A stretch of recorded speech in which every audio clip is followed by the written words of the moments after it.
है। गर्मी का दिन आएगा, इतना धूल उड़ेगा, इतना खाली डंप यार्ड बना हुआ है। सीसीएल से माइनिंग किया हुआ 30 साल 40 साल हो गया है, वो डंप का कोई यूज नहीं। लेकिन जब बात आएगा कि भाई प्लांटेशन करने का, तो सीसीएल रिकॉर्ड में दिखाती है कि हमने फॉरेस्ट को इतना पैसा पे किया वहां प्लांटेशन करने के लिए। आप जमीन ले रहे हैं हजारीबाग एरिया में और दिखाते हैं कि हम कहाँ कौन जंगल में जाके प्लांटेशन के लिए हम भाई फॉरेस्ट विभाग को हम पैसा दिए। तो ये उचित नहीं है। आप जब मैप में देखते हैं तो हमको दिखाते हैं कि ग्रीन जोन है, आपके अंदर इतना सारा ट्रीज है, लेकिन आप जब वहाँ फिजिकल वेरिफिकेशन करेंगे तो वहाँ एक भी पेड़ पौधा नहीं मिलता है। मैं आग्रह करूंगा हमारे बड़े भाई सिद्धार्थ जी से कि सर थोड़ा इसमें भी इनिशिएटिव लिया जाए। और अभी गर्मी के बाद तुरंत बारिश आएगा, हमारा मेंबरशिप कम से कम 3200-3300 मेंबरशिप है। हम लोग कम से कम एक इनिशिएटिव ले, हमारे एरिया में हमारे पूरे सीसीएल जोन में जितने मेंबर हैं, हम लोग एक इनिशिएटिव लें आपके थ्रू कि हर एरिया में हम लोग जितना मेंबर है उतना प्लांट लगाएंगे, वो भी माइंस क्षेत्र में लगाएंगे। और प्लांट के ऊपर हम लोग जेएमएस लिख के वो एक सबूत करेंगे कि हमारा सिर्फ माइनिंग का काम नहीं है, हमारा काम है आपको एक स्वच्छ इन्वायरमेंट देना। और परिणाम है कॉलोनियां बंद होते चली जा रही है। हम इस प्रस्ताव में महामंत्री जी से आग्रह करना चाहेंगे कि 2 एकड़ की सीमा को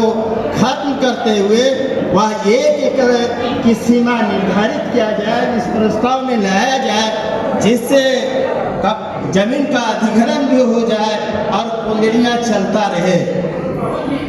साथ ही साथ हम प्रस्ताव नंबर 17 में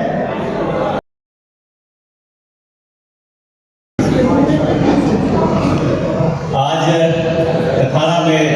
जनता मजदूर संघ के वार्षिक सम्मेलन में उपस्थित मुख्य रूप से बड़े भाई और हमारे यूनियन के महामंत्री सिद्धार्थ गौतम जी, उपस्थित हमारे जोनल अध्यक्ष कमलेश जी, सचिव टीनू जी, उपस्थित हमारे सीसीएल जोन के सभी पदाधिकारीगण, आए हुए सभी क्षेत्रों के अध्यक्षगण, सचिवगण, आए हुए सभी डेलीगेट, ऑब्जर्वर और जो भी यहाँ मौजूद हैं, सभी को पहले मेरा जोहार, नमस्कार। और आज सही में बहुत खुशी की बात है कि सबसे पहले तो हमारे आगे यहाँ महिलाएं बैठी हैं और आज महिला दिवस है, इंटरनेशनल वुमेन्स डे है। तो मैं सबसे पहले अंतर्राष्ट्रीय महिला दिवस की आप सबको बहुत बहुत शुभकामनाएं देना चाहूँगा। और दूसरी बात, ये अधिवेशन बहुत ही वर्षों के पश्चात हो रहा है और मेरी जानकारी के हिसाब से मैं पहली बार किसी अधिवेशन में यहाँ आ रहा हूँ, इसलिए बहुत कुछ सीखने और जानने का मेरे हिसाब से बहुत लोग यहाँ आए होंगे जो पहली बार वार्षिक अधिवेशन में यहाँ आए हैं। क्या पहले भी गए अधिवेशन में? मुझे लगता है पहली बार अधिवेशन में आने का मौका मिला है। इसके लिए मैं बहुत बहुत धन्यवाद देना चाहूँगा यहाँ के ऑर्गेनाइजर, हमारे यहाँ के क्षेत्रीय सचिव और अध्यक्ष जी को। और मैं धन्यवाद देना चाहूँगा कमलेश जी को, जिनके नेतृत्व में इतना अच्छा कार्यक्रम यहाँ हुआ और हमें संरक्षण जो मिला हमारे सिद्धार्थ गौतम भैया का, उनको मैं बहुत बहुत धन्यवाद देना चाहूँगा। ये जुड़ाव है, जैसे कहते हैं कोई पार्टी या यूनियन, कोई यूनियन नाम से नहीं होता, परिवार की तरह होता है। हम लोग पिछले बार लोग नागपुर गए थे एचएमएस के सम्मेलन में, हम लोग सिद्धार्थ भैया के नेतृत्व में। वहाँ हम लोगों ने जितना समय बिताया और जितना कुछ सीखने को मिला, जितना कुछ जानने को मिला, मुझे लगता है दोबारा एक अवसर मिला है यहाँ पर आप लोगों के साथ मिलना जुलना और बहुत कुछ सीखने और जानने का। और हम सब सीखने वाले हैं और ऐसा अवसर प्रदान करने के लिए सबसे पहले यूनियन के पदाधिकारियों को एक बार फिर से धन्यवाद। मैं बताना चाहूँगा, जब व्यक्ति अंत में कोई बात को बोलने आता है, क्योंकि बहुत देर से आप लोगों को कोई ना कोई वक्ता बताते आ रहे हैं कि क्या चल रहा है यूनियन में, क्या हमारा है। सबसे पहले तो मैं सिद्धार्थ भैया को धन्यवाद देना चाहूँगा कि इन्होंने यूनियन को 9 नंबर से 4 नंबर में लेके आए। इनके नेतृत्व का ही जो प्रतिफल है कि 9 नंबर से 4 नंबर में ले आए। और इसी तरह जब ध्यान देते रहेंगे तो मुझे पूरा आशा उम्मीद है 4 नंबर से 1 नंबर आने में ज्यादा समय नहीं लगेगा। किसी भी यूनियन की ताकत उसकी सदस्यता है और उसका जो हमारा यूनियन का सदस्य है उसका समस्या का समाधान है। हम यूनियन का मेंबरशिप पर ध्यान देते हैं और साथ ही साथ हम यूनियन में जो भी समस्या है, अभी हमारे पूर्ववक्ता बोल रहे थे कि मैं किसी खास समस्या के बारे में, वैसा समस्या छोटा छोटा समस्या हम लोग के क्षेत्र में आता है, हम लोग उससे लड़ते हैं, जुड़ते हैं, समझ करते हैं। लेकिन जब यूनियन मजबूत होगा तो बहुत सारा यूनियन का नाम से ही काम हो जाता है। जैसे हमारे सिद्धार्थ भैया के क्षेत्र में सीसीएल में यूनियन हमारा इतना मजबूत है, हम सुनते हैं वहां से बोलते कि जनता मजदूर संघ का आदमी है तो कोई इफ बट नहीं, सिर्फ आपका काम होगा।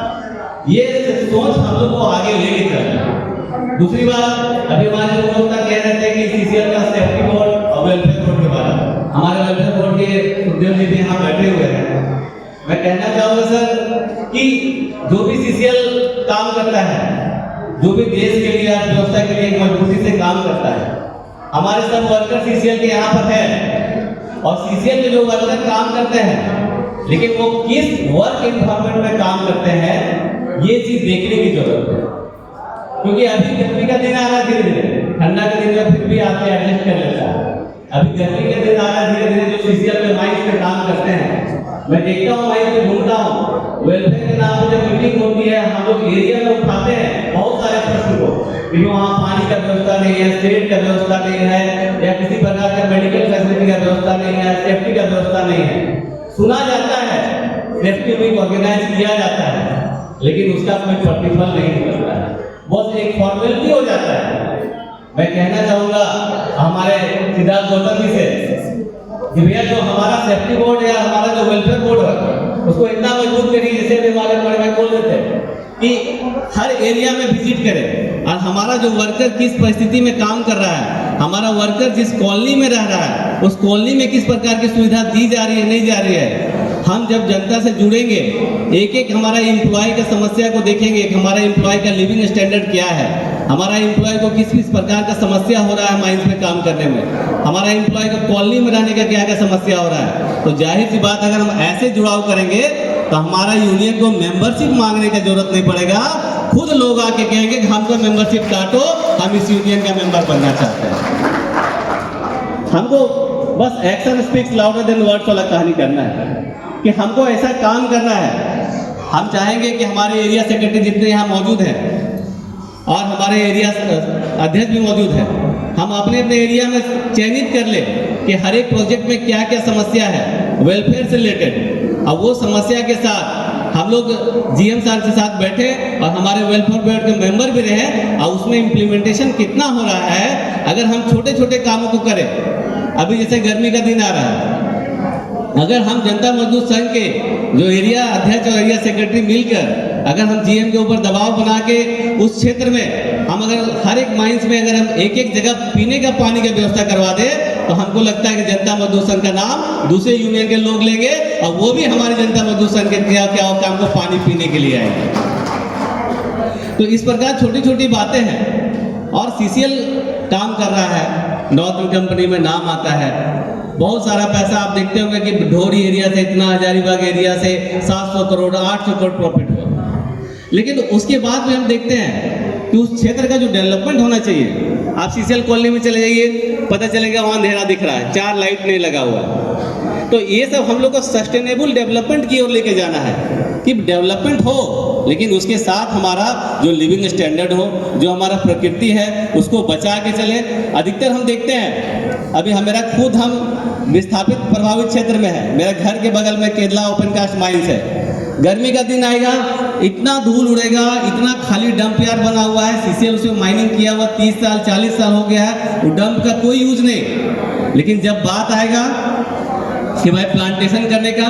तो सीसीएल रिकॉर्ड में दिखाती है कि हमने फॉरेस्ट को इतना पैसा पे किया वहाँ प्लांटेशन करने के लिए। आप जमीन ले रहे हैं हजारीबाग एरिया में और दिखाते हैं कि हम कहाँ कौन जंगल में जाके प्लांटेशन के लिए हम भाई फॉरेस्ट विभाग को हम पैसा दिए, तो ये उचित नहीं है। आप जब मैप में देखते हैं तो हमको दिखाते हैं कि ग्रीन जोन है, आपके अंदर इतना सारा ट्रीज है, लेकिन आप जब वहाँ फिजिकल वेरिफिकेशन करेंगे तो वहाँ एक भी पेड़ पौधा नहीं मिलता है। मैं आग्रह करूंगा हमारे बड़े भाई सिद्धार्थ जी से कि सर थोड़ा इसमें भी इनिशिएटिव लिया जाए, और अभी गर्मी के बाद तुरंत बारिश आएगा, हमारा मेंबरशिप कम से कम 3200-3300 मेंबरशिप है, हम लोग कम से कम एक इनिशिएटिव ले, हमारे एरिया में हमारे पूरे सीसीएल जोन में जितने मेंबर हैं हम हम लोग एक इनिशिएटिव लें आपके थ्रू कि हर एरिया में हम लोग जितना मेंबर है उतना प्लांट लगाएंगे, वो भी माइंस क्षेत्र में लगाएंगे, और प्लांट के ऊपर हम लोग JMS लिख के वो एक सबूत करेंगे कि हमारा सिर्फ माइनिंग का काम नहीं है, हमारा काम है आपको एक स्वच्छ इन्वायरमेंट देना। तो हम दो चीज कर सकते हैं, अगर हम पीने का पानी का व्यवस्था करवाए और हम लोग प्लांटेशन इस बार करवाए तो कम से कम एक नाम हो जाएगा कि JMS सिर्फ यूनियन में मेंबरशिप बढ़ाने के लिए काम नहीं करती है। JMS एक ऐसी संस्था है वो जो सस्टेनेबल डेवलपमेंट की ओर लेके चलती है, और जो कॉर्पोरेट सोशल रेस्पॉन्सिबिलिटी जो CCL का है वो एक तरह से सोशल रेस्पॉन्सिबिलिटी JMS के साथ भी जुड़ा हुआ है। और मैं अंततः बोलूंगा कि CSR का जितना पैसा आता है, CSR का जितना पैसा आता है, मैं देखता हूँ 90% ऐसे ऐसे कामों में लगता है जिसका कहीं कोई फ्रूटफुल नतीजा नहीं दिखता है। कौन काम कहाँ हुआ नहीं हुआ, इसमें ट्रांसपेरेंसी आनी चाहिए और उसका सही उपयोग होना चाहिए, ताकि क्षेत्र के लोगों को लगे कि भाई ये CSR का पैसा खर्च हो रहा है तो कहीं ना कहीं दिखना चाहिए, वो दिखता नहीं है। मैं सभी एरिया के सेक्रेटरी और अध्यक्ष से कहूँगा, और खास करके हमारे कमलेश भैया जो CCL में बैठते हैं, कि पूरे एरिया में जितना काम होता है उसका काम का हम लोग 3-4 साल का लिस्ट निकालेंगे, और लिस्ट निकाल के क्या क्या काम हुआ है नहीं हुआ है उसके आधार पे, और क्या काम होना चाहिए उसके आधार पे हम लोग GM लेवल पे या CMD लेवल पे वार्ता करके हम लोग सुनिश्चित करेंगे कि हमारा यूनियन सिर्फ यूनियन का मेंबरशिप बढ़ाने में नहीं लगा हुआ है, हमारा यूनियन हमारा मेंबर्स का सुविधा को बढ़ाने में लगा है, हमारा जो मेंबर्स है उसका मान का सम्मान का रक्षा के लिए लगा हुआ है। और हमारे मेंबर के साथ कभी कोई दिक्कत होगा तो आपका एरिया सेक्रेटरी से लेके हमारे JBCCI मेंबर सिद्धार्थ गौतम जी से लेके हम लोग यहाँ से लेके झारखंड सरकार से लेके दिल्ली सरकार तक किसी भी मजदूर के साथ अन्याय होगा तो हम लड़ेंगे, उसे न्याय दिलाएंगे। बहुत बहुत धन्यवाद। धन्यवाद हुसैन जी। अब अंतिम वक्ता Uday Pratap Singh area secretary CRS।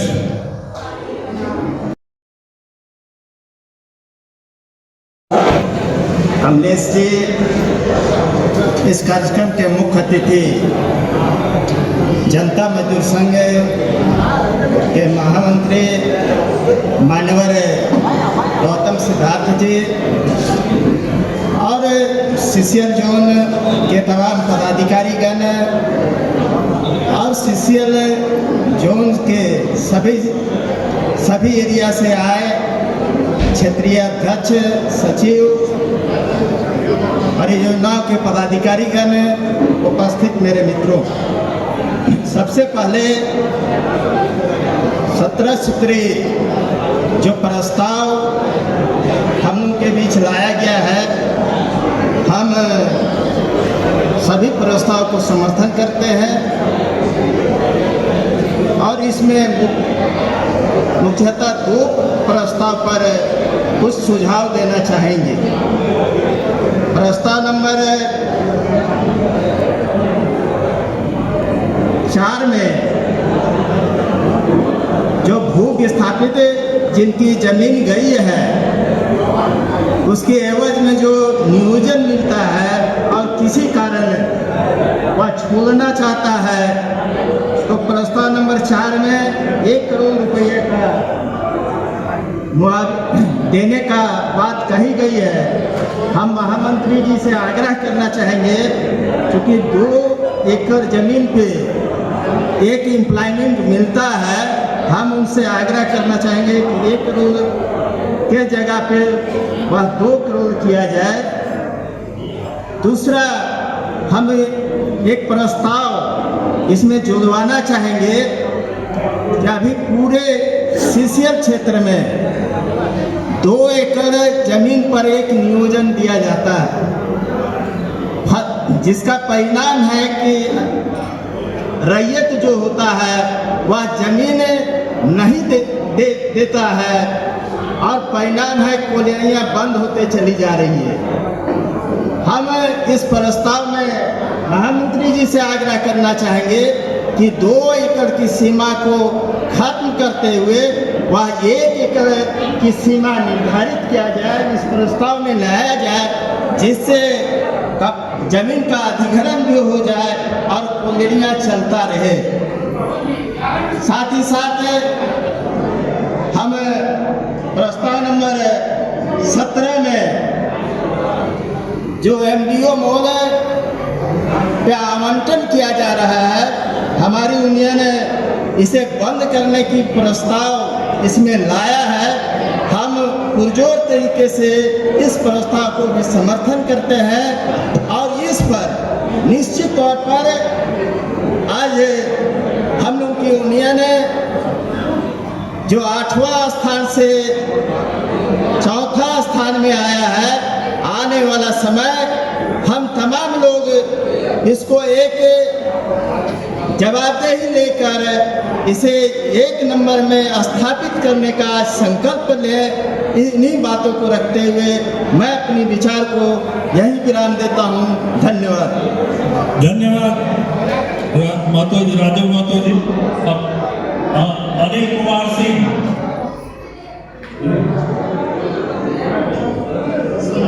Pramod Prasad ji,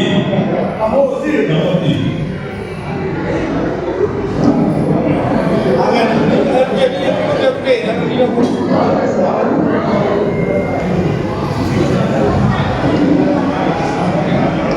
इस ऑपरेशन जनता मदरसा के कन्वेंशन कथारा क्षेत्र सीसगंज में हो रहा है। उसका मुख्य अतिथि हमारे महामंत्री श्री सिद्धार्थ गौतम जी और HMS के उपाध्यक्ष केंद्रीय और सिफ्टी जो कोल इंडिया का कमेटी है उसका मेंबर